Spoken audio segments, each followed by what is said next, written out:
Sonades de Vicente, sou de Vilafranca, Castelló, i anem a parlar d'una recepta de tortilla d'arròs de Vilafranca.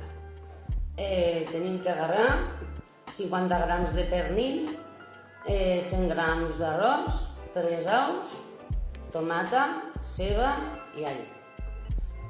Primer farem un sofregidet de ceba i tomata i li ficarem el pernilet, ho sofregirem tot, li ficarem l'arròs i un poc de pimentó dolç.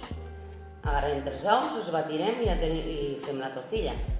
Ara per al caldo, la tortilla d'arròs, agarrarem un poc de ceba, tomata, un poc de llet, farem un bon sofregit, li ficarem aigua, ho deixarem bullir molt de rato i sal, i després li ficarem safrà bo, el picarem un poquet i al final, quasi al final, li ficarem el safrà perquè faci més gustet. Després tirem la tortilla d'arròs a trossets, ho bullim uns 20 minuts i ja tenim la tortilla d'arròs per menjar.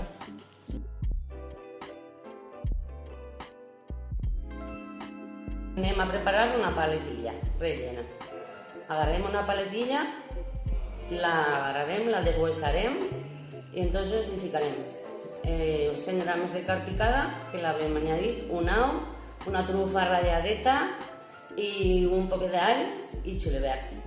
D'ahí agarrem la paletilla que la tenim deshuesada, li incorporem la carn, la bridem en un fil i la ficarem al forn, que a la bandeja del forn li hem ficat 2 tomates partides en trossets, una ceba en trossets, una cabeça d'alls, 2 fulletes de llorer, oli, vi blanc, un poc de caldo de puchero si tenim i conyau de trufa.